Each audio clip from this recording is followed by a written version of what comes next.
Luis R. Martinez Ruiz, keeping this line in line.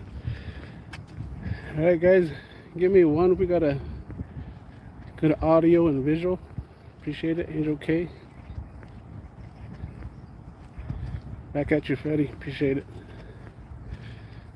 They're having a town hall meeting with the sheriff's department, hosted by the New Mexico Department of Public Safety, San Juan County Sheriff's Office, New Mexico. I guess we got some Farmington police officers here.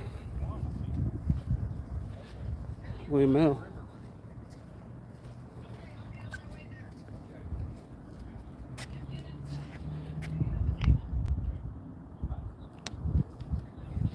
It says it starts at 5:30.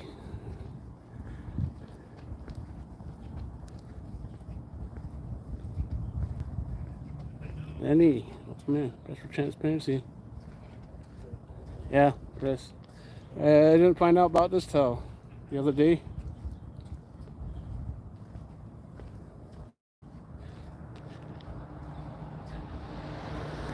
Forever Coffee, welcome in.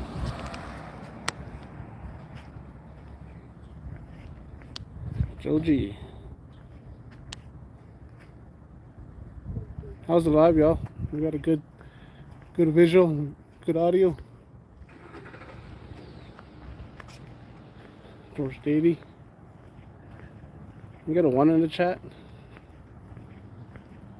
We got a clear live. Clear good audio. Hey honey. Alright.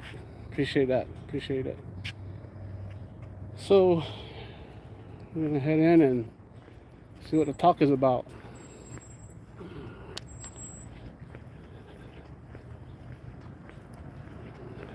Let me know if it starts buffering, y'all. Put a 2 in the chat. If we go inside and it starts buffering, grainy, I'm gonna have to shut it down and use the other app.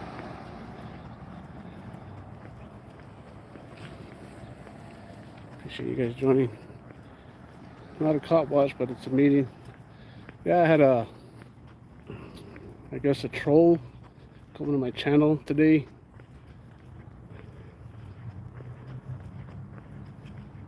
There was a Native American Navajo. Hope Navajo is the name of the troll.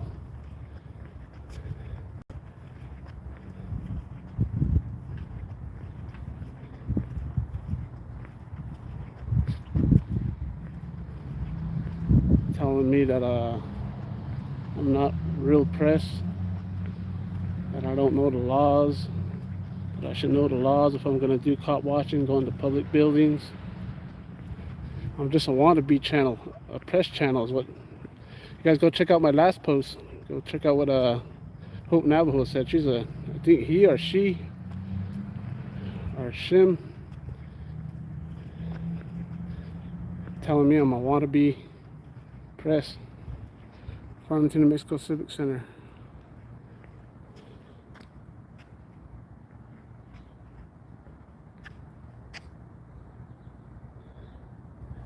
Hold on, y'all. Got my body camera on. I just came from work.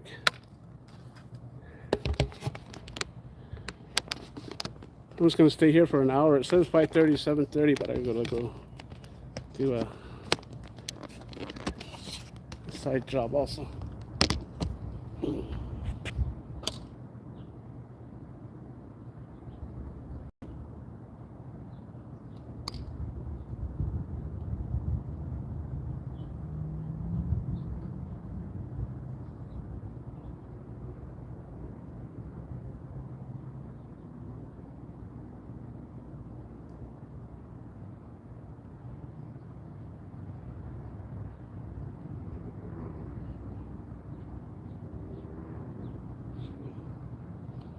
Turning my body camera on, y'all. Appreciate you guys being here. I'm gonna see what the talk's about.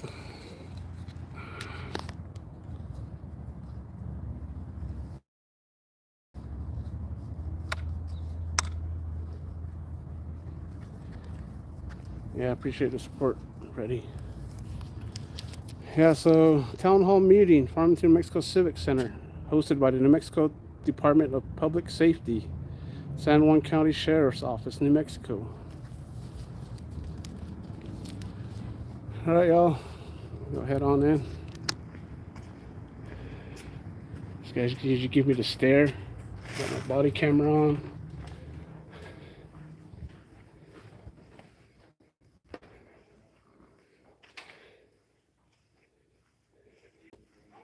Hello. How are you today? I'm doing good. Yourself? Good. We got the town hall meeting Yes, sir. happening If you today. want, you're welcome to sign in. We have waters and snacks. Okay.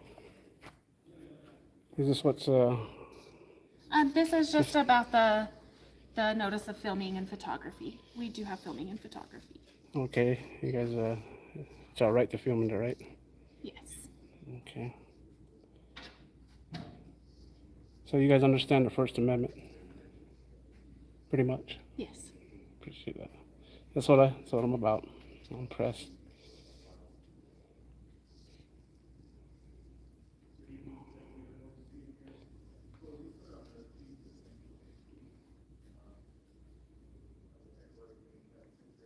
How are you? The orange instead. I know, right?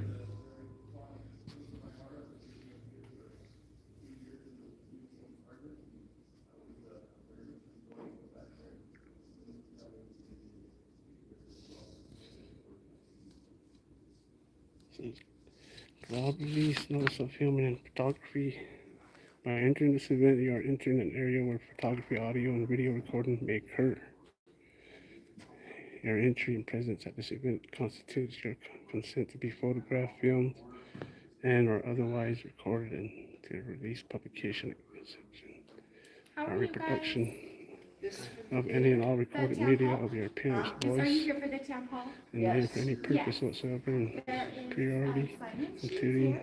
by way of example, only use of website and social media news and I advertising. have several sheets. By entering the event, you waive and release any claims And then there's waters and snacks. you have related to use of recorded How are media you? of you, Welcome to take those the in. event, including without limitations, any right to inspect or approve photo, video, audio recording, any claims for invasion of privacy violation, right publication, defamation, copyright infringement, or for any fee use such recorded media. You understand that all photography recording will be done in reliance on this consent. If you do, to foregoing, please do not enter the event premises. Two of your men came to the house. I have never, they were such a comfort. Good. And my grandson's fine, he did great. Good. But I wanted to tell somebody who would tell the sheriff how kind those two men were. You know, I can't even remember the date, but those two officers that came out. Ready, right? Jeff and Cassie's. Also got a clear live, yeah? Even I'm not talking to Jeff and Cassie.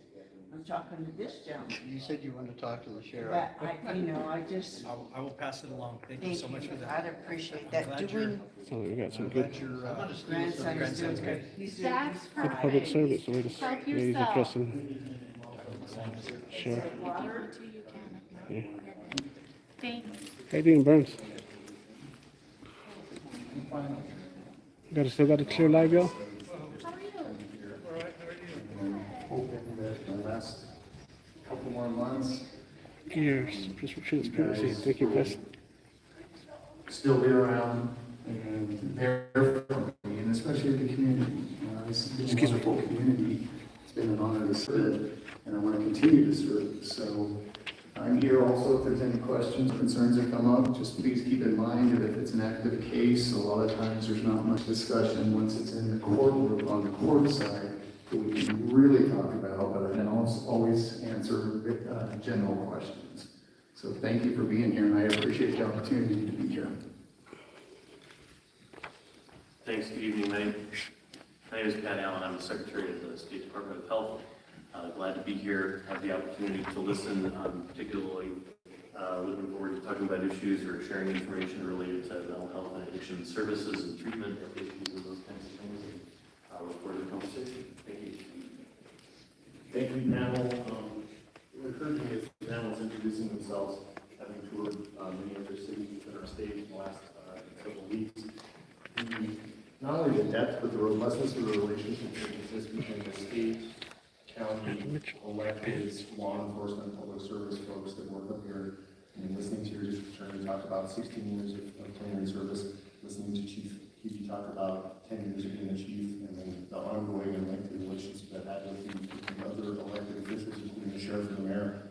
Really grateful for the coordinated effort that always exists up here in the Four Corners, particularly in Farmington and San Juan County. I think was illustrated, and I won't get into too many details, as recently as yesterday in law enforcement efforts where extreme violence is perpetrated in the community, and law enforcement leans in, and the community leans in, and good results are achieved. And so I'm really grateful for this panel and their expertise. I'd be remiss if I didn't thank the Municipal League for their donation for our refreshments outside, so thank you to the Municipal League. And obviously, Mayor, very grateful for the opportunity to spend it. It's great. And last but not least, on the thank you side, the incredible staff of the Department of Public Safety, the folks that put together all of the things required to get our message out to every member of the community, both through live stream and through interpretation. The logistics associated with setting these things up was done by members of the Department of Public Safety staff.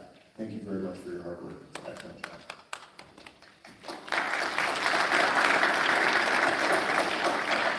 Thank you, Okay, I'm Kenny. going to introduce a couple of distinguished members of the audience. If I get anybody's name wrong, I'm going to apologize in advance. If I haven't mentioned before, feel free to punish me appropriately for mispronouncing your name. So I'm very sorry. Starting with city councilors, we have seated in the front row here: Herman Buck, Janine Bingham Kelly, and Janice Jacquino. I'm sure I got that wrong. I'm very sorry, man. Thank you very much, local governance and legislative leaders in your community. Thank you very much for being in attendance here today. We also have just a couple law enforcement leaders that are not out here on the stage that certainly are leaders within our community and very important to the Four Corners area, particularly here in the public safety space. Chief Joe Gonzalez of Aztec Police Department and Chief Francisco of the Bloomfield Police Department are both here. Thank you very much, Chiefs, for being here and the leadership in your public safety. Additionally, we have Region 2 Narcotics Director, which is one of the folks that the sheriff was mentioning, being able to be able here to answer questions. Nima Abadi, thank you very much for being here, Director of the Narcotics Task Force, which I think would be unusual if this community was not experiencing the scourge of illegal narcotics, and so I'm sure that the insights from that leader will be important to our discussion here.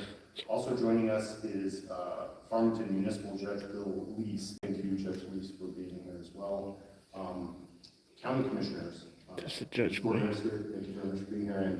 My resisting and obstructing Judge Lease. As a politician, our next district attorney, the 11th District 1, Mr. Fortner. Thank you for joining us here. Appreciate your willingness to serve. My criminal trespass. Last but certainly not least, we have obviously the community members who this not only messaging but communication is for. Thank you for being here. Any members of the United States Armed Services, either serving or veterans, we are grateful for your service and your attendance here today. Thank you very much. And again, the most important piece of this is hearing the voices of the community. So we're going to talk a little bit about the format so that we can get into the business of answering questions and hearing comments from this community, because I think that's important. Everybody is welcome to speak. Obviously, the focal point of this town hall is public safety. However, several intersections exist. We have the Secretary of Health here for the purposes of understanding that there is an intersection between health. There are intersections that exist with housing. There are intersections that exist with our judicial system. And so trying to panel folks that will be able to help get us on the right track to stimulate the conversation. But please raise concerns that you have relative to public safety, as they are all important. The ideas generated within these town halls have been significant and have opened certainly my eyes to not only the diversity of the community, but the diversity of the community's needs. And it was mentioned earlier that a lot of these things come down to perceptions of legislative instances. And when you think about that, how important that is state laws will impact every single community with symmetry. So the law in Carlsbad will be the law in Farmington. The law in Tatum will be the law in Raton. Your community's needs need to be heard, because if they are not, it will not be properly contemplated. So a person who is at the front of that line pitching ideas to our legislative body on what we can do to help mitigate, reduce, ameliorate our criminal experiences that we're having. There is no such thing as too much input or too much data, so we're really grateful. So please don't hold back with your comments or questions, and most importantly, your ideas towards solutions. The great thing about the town halls that have preceded this one is that folks got immediately past the notion of whatever has held us back in the past and are working towards solutions. And that's something that I'm really grateful for the opportunity to do tonight. So in terms of the format, we have a couple lovely TPS employees that are standing at the back near these microphones. We will turn this program over to you. When you have something to say, please raise your hand. One of the employees will come up to you and bring you the mic so that everybody can hear you. And most importantly, the folks that can hear you online, be mindful again when you're speaking for our interpreters. And then we will figure out who's the best or who is the combination of the best folks to be able to answer your questions. Also leaning on the subject matter experts that are here from the New Mexico State Police and from all other public safety law enforcement agencies, including Farmington, San Juan County, Bloomfield, and Aztec. We also have members of our cabinet and our executive staff here representing fields like the Department of Corrections. So again, multiple intersections. So please feel free to ask whatever is on your mind, and then we'll do the best to answer. We have a hard stop time where the building has to close and the lights have to go off, but that comes well after our scheduled stop sign. So don't worry about any of those things, and please feel free to take your time and explain what your situation is. With all that said, who will be the first among us to raise the first question? Don't everybody hurry at once.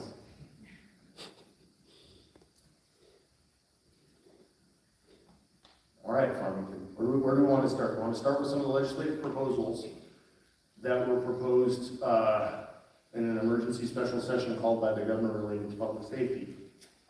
That, as you know, was not heard. None of those bills were debated, and thusly none of those bills became law. That was something that has been raised in most of the communities. Against the public. Quite a bit about the emerging trend related to juveniles and violence. This is just a show to make them look good. Violent crimes being committed with firearms by folks who shouldn't be allowed to possess them, particularly felons or our children. Those topics are things that are regularly discussed. And I know this community values the safety of its Line. body and Sheriff Shane Ferrari with the ears sticking out and slick hair. might be a and place chief head. if anybody's interested in raising something related With two head to that. If you're head experiencing thin that. blue line tires here. Yes, sir.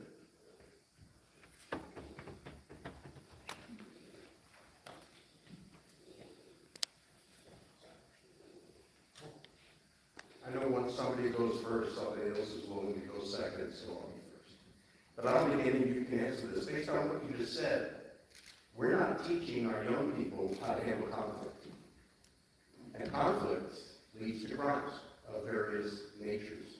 So I just wanted to make that comment. Could we somehow, and maybe you are, maybe there are already ways and means of teaching conflict management to our students, or adults for that matter as well, maybe too late for them, but are there efforts underway in that area? Sir, can I get your name just so I can respond to your first name, Spot? Ron Price?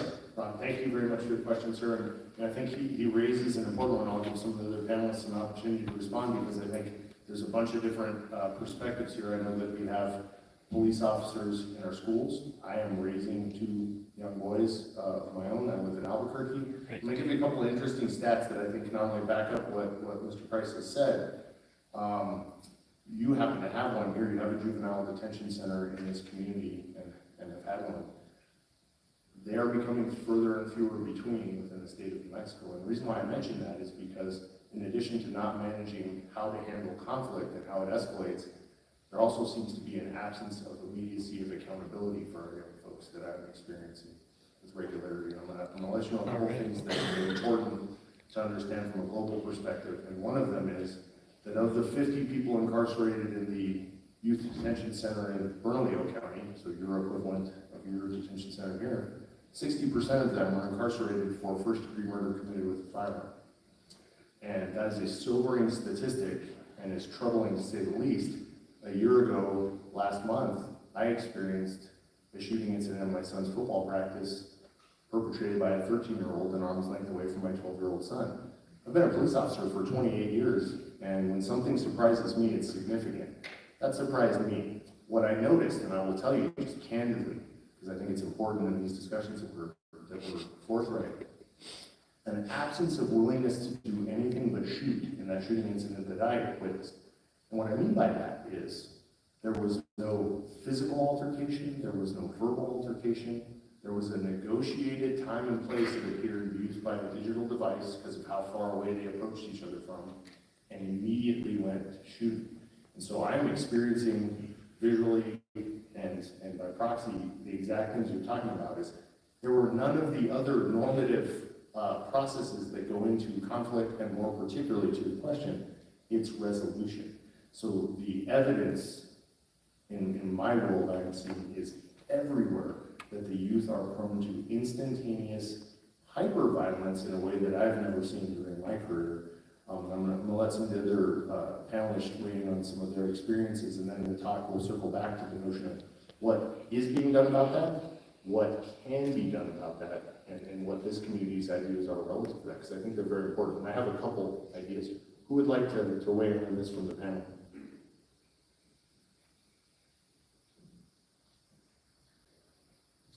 Go ahead, sir. Again, Pat Allen, Department of Health. I'm a public health guy, and what we think about in public health is prevention. It's not core to what we as a state agency do, but what school districts at the local level do is focus on something that, for reasons that I don't fully understand, has become kind of a political hot button, but it's really important, and it's called social emotional learning.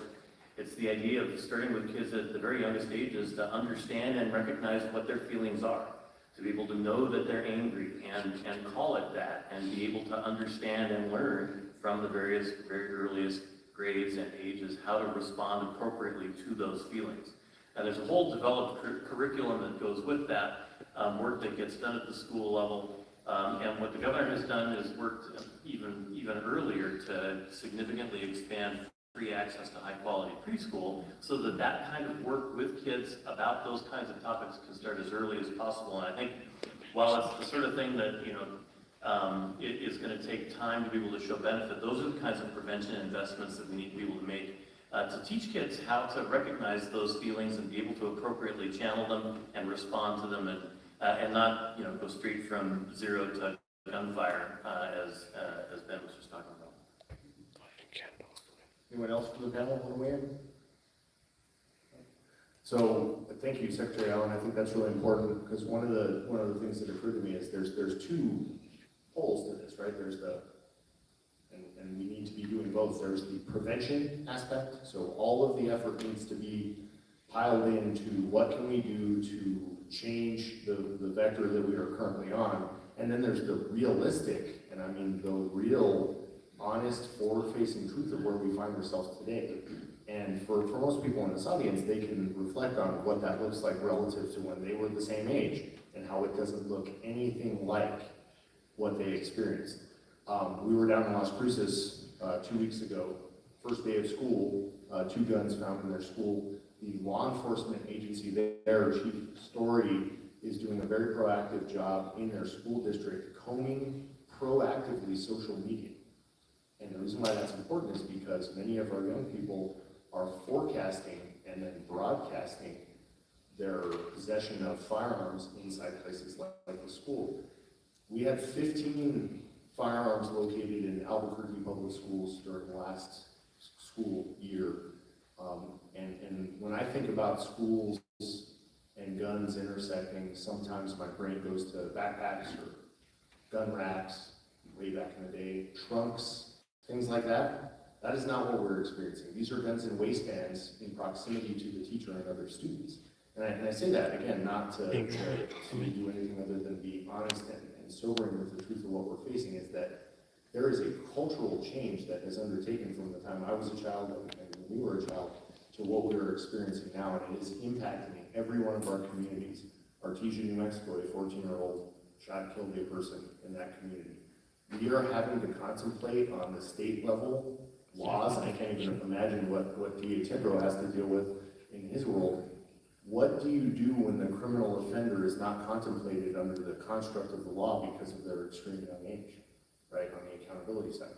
And again, to the Secretary's point, I think we've missed the mark when a person gets to that place. And it's really troubling to think that we have such a high frequency of folks who are going to spend perhaps the rest of their life incarcerated for decisions that were made when they were young, which is why I suggest and why I hope that we could get support, not only from this community, but from all New Mexicans, to do whatever is necessary to invest in preventative measures to keep kids from getting to that place. And so I'm very interested if anybody from the community has any input on what they think would be helpful. I think all the investment strategies, all the removing of barriers related to being impoverished, not having enough to eat, not having places to live, all of these things intersect and factor in. But any other ideas are certainly are welcome, and I'd be interested to hear what you're experiencing here in Farmington, because I think that that's an important litmus to what's happening in some of our larger cities. Thank you for the question, sir. Appreciate it. Does anybody want to weigh in on that, or obviously any other questions? Burns, unprofessional Burns. Yes. Sergeant, Don't bring it. Sergeant Burns. If you could start with your name, as we. Thank you. All right. My name is Deborah Moyu. I'm an educator here in Farmington at Cage Vista High School. I'm also a journalist, so I'm going to say that, and I am taking notes for the Tri-City Record newspaper. But as far as schools and Sure youth are, in our Brandon. schools, there is social emotional learning in the elementary school. It gets more difficult when you get into the higher grades, and I think that one of the things that we really need in our state is more access to good mental health services for our youth. And it's not there. I mean, if a child in this community commits some type of crime of violence, maybe not, or maybe just loses it in a classroom and attacks a teacher or something, and they take them to the hospital because they're having a mental episode, they get shipped down to Las Cruces, Doñana County, Mesilla Valley, and then they come back, and sometimes they're better, sometimes they're not. UNM Health Service has some youth behavioral health services there where kids can go for inpatient treatment, but we have nothing like that here. And that is something that we really, really need here. And I'm saying that as a teacher, not as a reporter. Thank you, Deborah. I appreciate the comment, the information. Well, let Secretary Allen take a couple stabs at available services, because one of the things that's important and will be part of our discussion here, and you raised some really good points, is how early must the intervention start, right, to be effective? Because that's important too when we're talking about evidence that exists that we missed the mark for a 13-year-old, for example, which I sadly was able to witness with my own 2 eyes. Begs the question of, well, when must we start, and what should that look like then? Again, I think it's all the things, not just nothing. Then, what happens when we do have an incident? Let's say a precursor incident, let's say a predicate incident, let's say an incident that's not nearly as extreme as the examples that I gave. What are we doing to then intervene at that point if we have marginally missed the mark, let's say, or if there's a person that's needing additional services? And I think that's a really important capacity discussion. It's a really important discussion for the community to be under awareness, because I will tell you, some of the men and women in this room are the folks who get called when that is experienced. Because, and that's why this is so appropriate for a public safety discussion, is children in New Mexico, because of the way our law is written, don't commit crimes. They commit delinquent acts, with very few exceptions. And I'll let the esteemed district attorney correct me if any of my legal piece is wrong, but the bottom line is most of the things, including what you described, are not crimes, they're delinquent acts, and what the goal is rehabilitation and correction. And so if the root of the problem lies in behavioral health, mental health, substance abuse disorder, whatever the situation is, what does that look like? And then more importantly, how do the men and women in this room who are the first responders who are intersecting with that And the men and women who do instructional and educational work as professionals is important too. Where are these folks supposed to go, and what is the probability of getting better? And if there are gaps, vacancies, or places that need improvement, what do those look like from this community's perspective? Sounds like I heard proximity immediately. So when we're talking about San Juan County to Doñana County, we're talking about the polls, right? Like getting a game further than that. So I think that's one place to start. But let's hear what Secretary Allen has to say about what the state's capacity is relative to that, and then what role the local community looks like relative to subcontract services supported by the state looks like kind of statewide, and we'll see where that takes us. Secretary? Yeah, thanks. 4 things about that. First, just to come back again, as you did as well, to social and emotional learning, it's that, making an investment at that early stage to begin building habits and if you will, muscle memory for kids is really important and pays benefits later. Investment in school-based health centers, I think, is probably the second thing to focus on. Those are a partnership with the local school district and the local school board, and they get to kind of pick and choose a little bit what are the services that get offered in a particular area. We're really trying to expand behavioral health services available through school-based health centers. We think that's really important.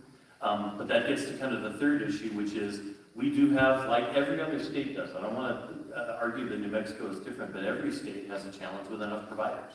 And we need more of everything everywhere. We've begun leaning into trying to work to recruit providers to the state. And we have a pretty attractive package of different kinds of loan repayments and incentives and tax credits and those kinds of things to try to expand that base of providers.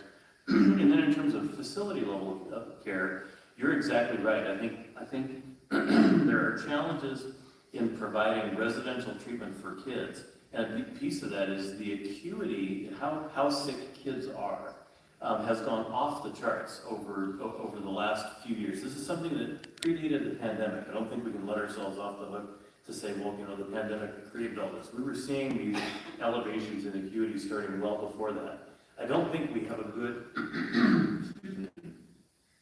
good understanding of why that is, but it's really driving challenges in the provider systems because you've got providers out there that are able to provide services, but I'm going to be categorical, which I usually try not to be, and say nobody has really scaled to deal with the level of challenge that we see now, which is why you're seeing people go off to Mesilla Valley, great facility, but you mentioned sometimes they come back better, sometimes they don't, and I think that's part of the challenge. So I do think we have a lot of work to do across state agencies and at the community level to try to figure out what are those resources that we need to create. The governor and the legislature have created a fund to invest in expanding healthcare facility capacity across the state. I hope we'll see more money go into that fund in this next legislative session, and we can begin to start getting even more creative with the kinds of expansions that we see to be able to do that sort of work.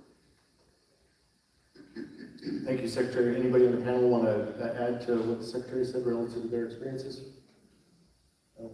Deborah, thank you very much for not only the question, but what it does is stimulate the action item, which is what can be done. And what I hear, and what I think I'm hearing correctly, is that there is a need.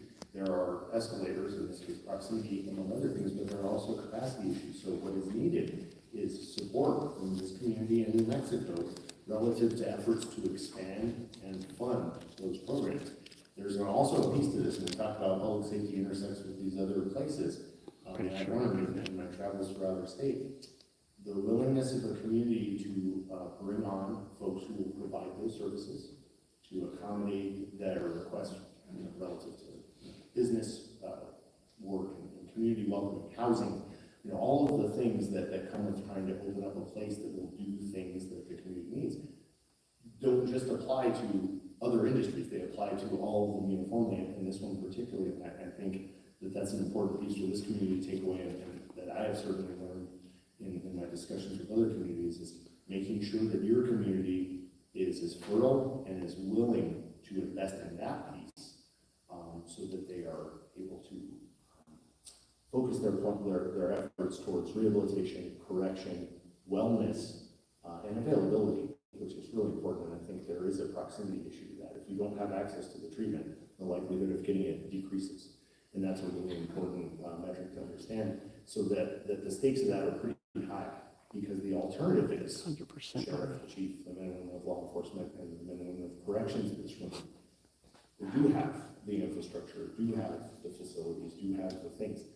if this community or any other next community has the choice of investing in prevention or investing in incarceration, the choice is easy for the Mexicans, and I know that. And so making sure that that turns into an action item for this community, I think, is an important takeaway. So I really appreciate you raising that, and thank you for your dual roles. We appreciate a member of the press being here to help us spread the word, and as well as your job, I don't know, make them in order, but your job educating your children. Thank you for that. Who's next? Who would like to go next? Yes, sir. Sure is. My name's Don Ortiz. I've been in the school system for over 30 years, and I think Deborah and Ron would both agree that with the broken window theory, you address smaller things that bigger infractions don't happen. I'm just wondering if this has been applied at any level. And also, I'd like to thank Chief Heavy and our mayor for your expectations of our police department. They've all been very professional in dealing with anything we've dealt with in the school. So, thank you, Chief.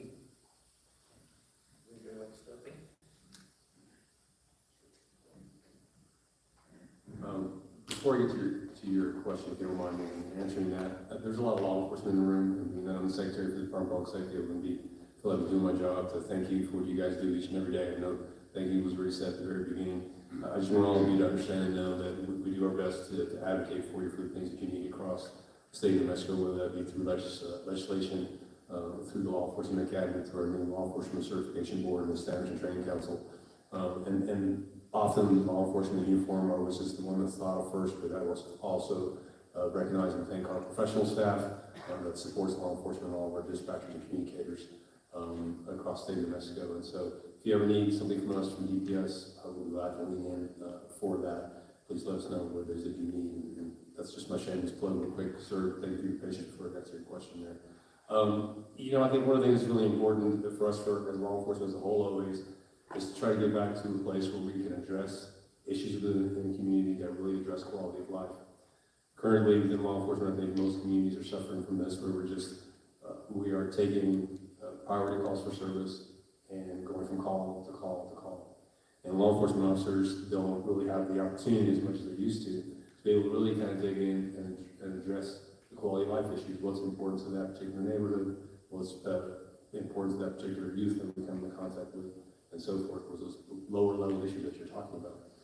I had the privilege of being at a Albuquerque Metro Crime Stoppers luncheon earlier today, and some officers were recognized for just that, at finding the time to do those things in our community. And I think those things are so important, and I have advocated for that as we talk about legislation, and as my counterpart here, Ben, mentioned, all of the bills that we talk about to address felons in possession and some of those things. It'd really be nice if we could get legislation, get us focused on things to keep the hardened criminals off of our streets, so that we can get back to what you refer to as a broken windows theory, and what I'd like to refer to as policing from a point of view of addressing quality of life. I had 27 years of experience with the city of Rio Rancho, and it was always my most rewarding piece within any community, is really to try to address and solve problems for a community member, wherever that might be, whether it be financially, physical issues that they couldn't address, mental health issues, whatever those are. Sometimes just taking the time to help a parent with a child who otherwise doesn't have a role model in the family. And I think most law enforcement officers find the most reward in that piece of policing. The difficulty really becomes for any law enforcement agency, and I think any chief up here or sheriff might agree, is that we have to, of course, address the priority one calls, as we refer to them as. Those things that are really putting life and limb in jeopardy for people. And as long as we're doing those things, as long as we're chasing hardened criminals on our streets, these police officers will never have the time to really address some of those things. It's not an excuse, not by any stretch. I'm certain that everyone does their best to do so. But when I was in the city of Rancho, there was a period of time we had a new chief that came in, and he discussed changing priority one calls and response times to some of those things. And it was his opinion, and it was his right to have it, was that some of those things could wait. Some of those things, the other things that people were calling for could wait, and we need to take care of some of those other things. And I was really kind of disappointed by that one, because when I worked in that community, I was always very proud. If someone called for a police officer, you had your car broken in the morning, it's not the biggest crime working, naturally, but it's a big deal to you. How's the At the live end of now? the day, you've been violated, you're trying to go to work, you're trying to Get a figure one out for what that happened picture overnight. live. You want a police officer to come and take that police report. Two, we got a And, grainy, choppy. and we were always very proud to be able to provide a police officer within minutes of the call coming in. And we started getting to a place where we were getting away from that. And so I will always feel very strongly about that. I think at the end of the day, when you pick up the phone and you call for emergency services, whether that's EMS, fire, or police, you should get it in short order. And so I completely agree with you on that. And that's why it's so important for us to get support on things such as felon possession of fire. You know, we have, I won't go through the whole list of bills, but there were many things that we were trying to address through some of those bills. These law enforcement officers are arresting the same people over and over and over. And every time they go before the court, they're deemed not competent, and therefore they're within a matter of hours, they are right back on the streets, creating more havoc. And it goes back to kind of what she mentioned earlier about kind of the accountability side. We were not sending a strong message to anyone in our community that you will be held accountable for crime. So I really appreciate the way that you're looking at things. I agree. I have a different phrase, quality of life. You're calling it broken windows theory, but our ideas are completely aligned. So thank you for the comments.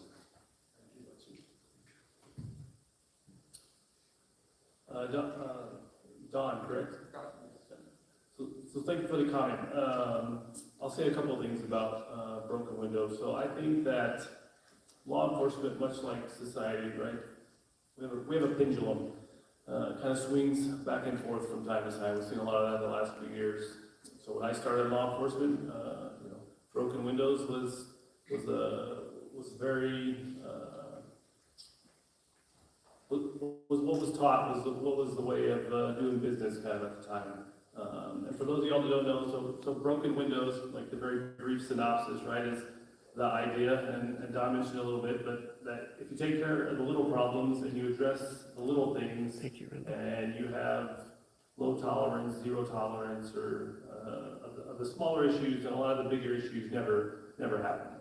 And so that was a very popular way for law enforcement for a while. I think that we maybe have seen a few issues with that, but I think we can, I would at least personally say that the pendulum went too far the other way. There wasn't accountability on little things.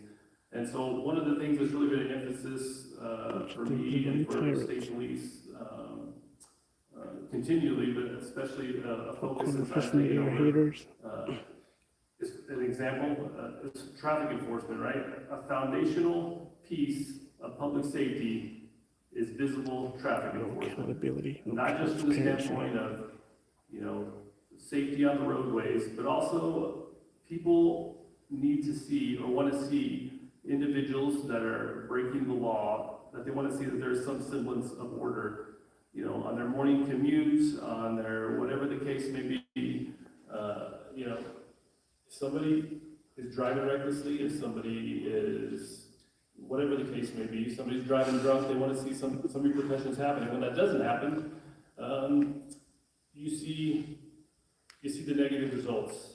I mean, I've been in Albuquerque a good chunk, well, the last decade pretty much.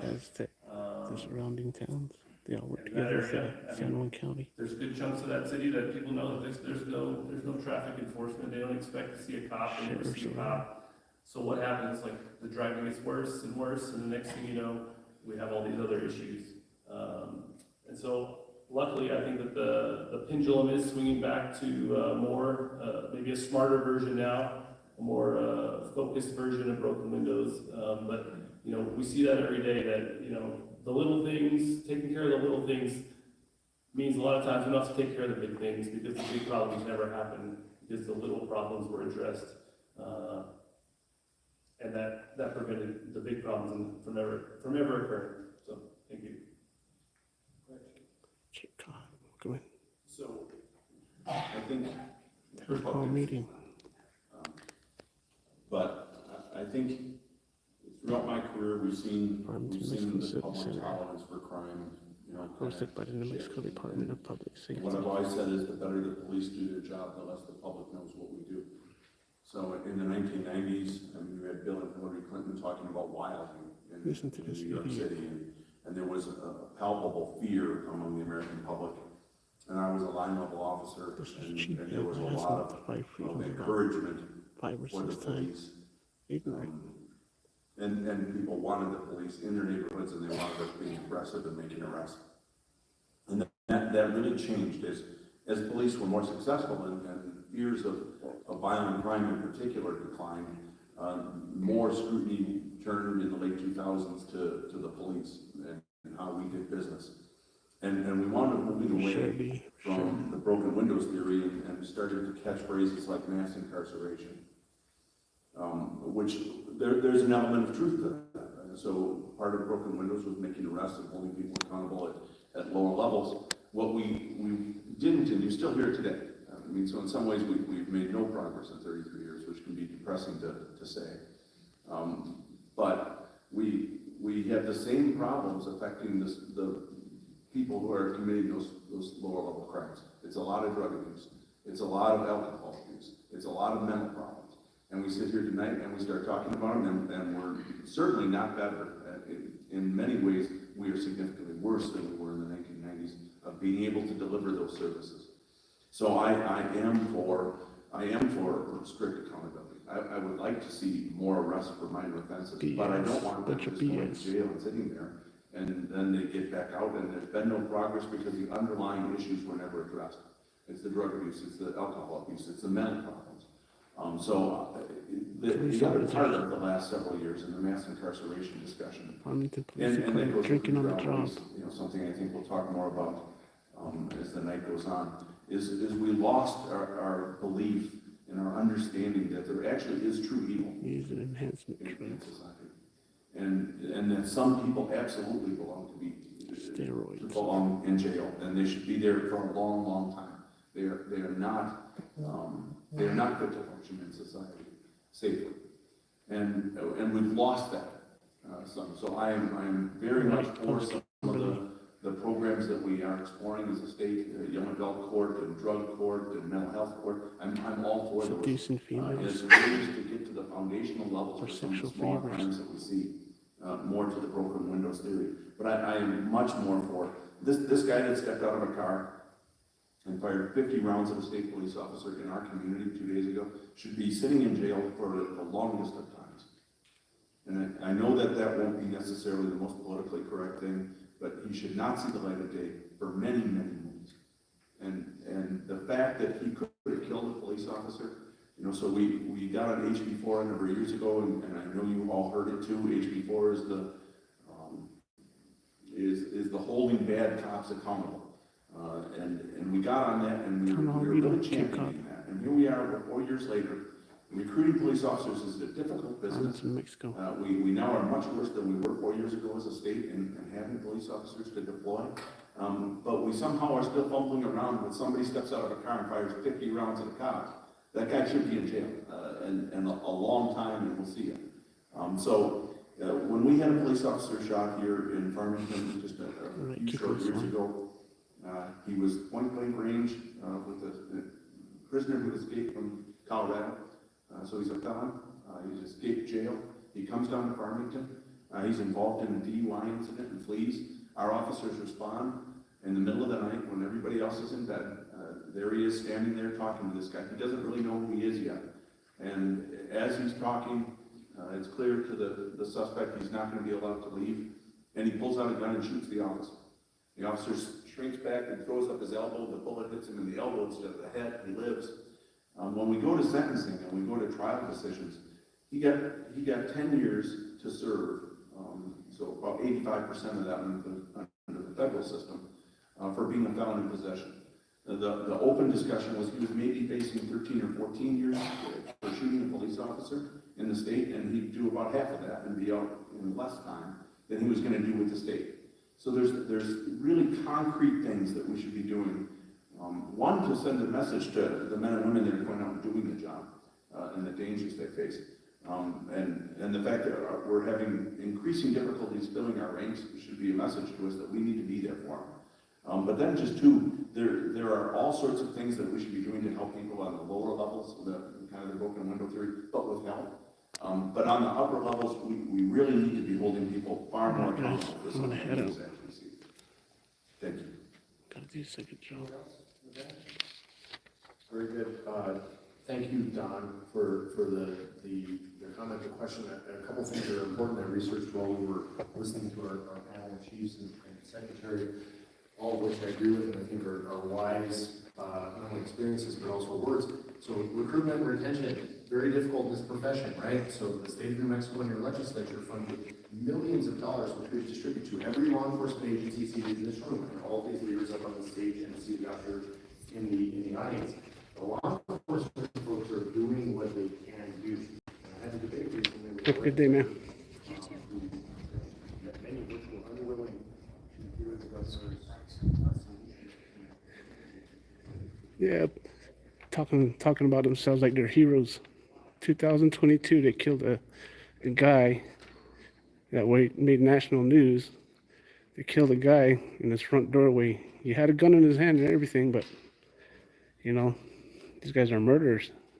They could have used a beanbag. They could have used different tactics. But all they want to talk about is officers being shot at. They want to be looked at as the heroes.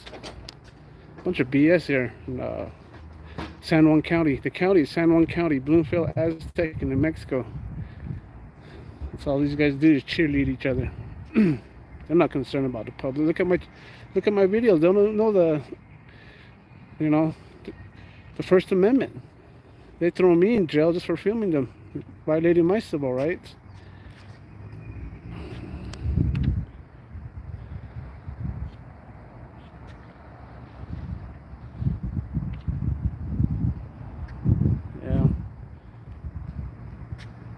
Yeah, then I put complaints on them about, the City Hall incident when they bullied me out of the City Hall. And Chief Hebb said they found nothing wrong because when they investigate their own, they find no wrong at all. I put complaints and I've been redressing my grievances, and I went to City Hall and let the CPAC meeting know. I have proof of it, but even though they redacted their cameras, was violating my rights, but these guys this is a tyrannical town. The public officials here, they totally forget who they work for. They work for the people. We're the ones in charge. They think they own this town. That's the problem, and I've been proving it to you guys. Oh, appreciate that. Yeah, I got court on the Judge Lee's. He's a judge that's in there, and I got court on the 18th of next month for my criminal trespass, which I was over at the young girl who got her rights violated by having her graduation cap removed because it was beaded with Native American beads and a feather on it. They violated her freedom of religion, and I was there at that part, and they trespassed me there less than a year, and the trespass stuck, and I went over there, exercised my rights, but that's a few days later they came and arrested me again. Then the resisting and obstructing, that's on the same day. So just for standing there on the sidewalk filming, Kelly Boyd, she went and said it was an unlawful order. At first, on the statement that was given to me when I was in jail, she said I was 3 feet behind her. Then when the new statement came out, she said I was 5 feet behind her. But these guys, they back each other up. That Chief Heaven there and Thin Blue Line, Shane Ferrari, tyrannical. Yeah, these guys think they own this town. So.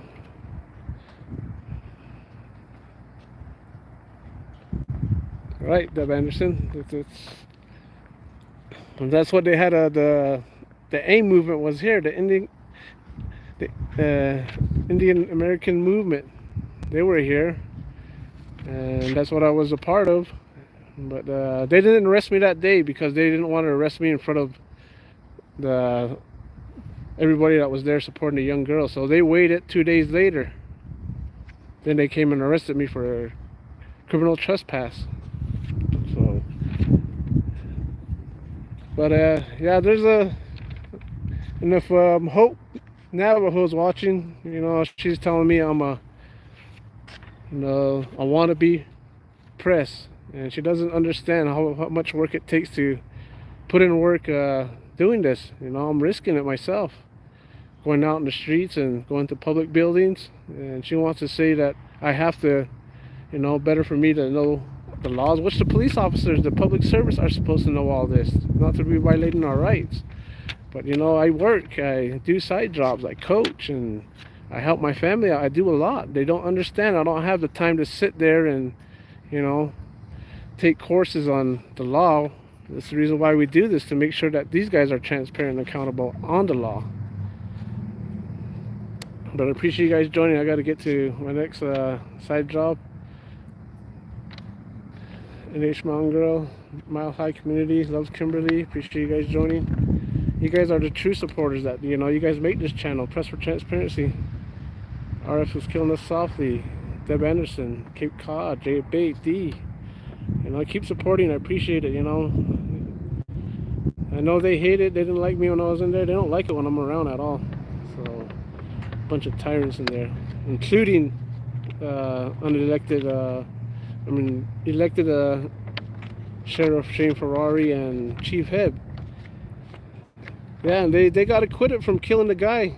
They murdered that guy in Tag, John Winchester, Frank Pants, Randall Boyer. Appreciate you guys. If I miss you in the chat, and mean to keeping this wine in line. Yeah, and the guys that killed the guy in his front door, the officers that killed the guy in his doorway, the 3 officers, they got acquitted. 3 months later, they were back out on the streets. The guns were given back to them. So they get, those badges are more or less a license for them to kill here in Farmington, New Mexico.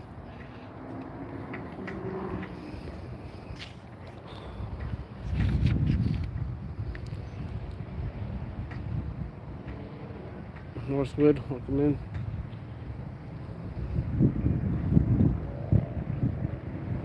Yeah, you guys go check out my last post. There's she's a troll. I think she works within she's a public official. He or she, called Hope Navajo. I posted it on my community page, and she's telling me, I'm not a real press. I'm just a wannabe. You guys go hit the thumbs up over there. Let them know, they don't know how much work, that we put in to try to keep our government officials accountable. She says that I need to know, case laws and be well versed on all of this. She's talking about Leak versus Knief. Private citizens have the right to video police from 10 feet. Turner versus Driver permitted to film buildings and refuse to ID. Houston versus Hill, police interference must be a physical act, not verbal. She doesn't know I do understand my rights. Brandsburg versus Hayes, 1972, decision that everyone with a camera is news media, Part 13. Reno versus ACLU, 1997, social networks made everyone into a journalist. Wolf versus California, 2006, FBI versus Wolf. A journalist is defined as someone who brings the news to the public. Smith versus Cummings, 11th Circuit, appeals courts. The First Amendment protects the rights to gather information about public officials in the performance of their duties. And I know to stay out of the restricted areas. That's what we, So, Hope Navajo, I know you're Native American and you're not a real 1A supporter, so, you showed yourself as a troll. And she says she supports, James Freeman and these bigger channels, that she doesn't understand. They support my channel too, and I support their channel. I actually like supporting the smaller channels. I'm a small channel myself, so, but yeah. All right, guys. Appreciate you guys joining. Appreciate you hitting the thumbs up, like, share, subscribe, and I'm out.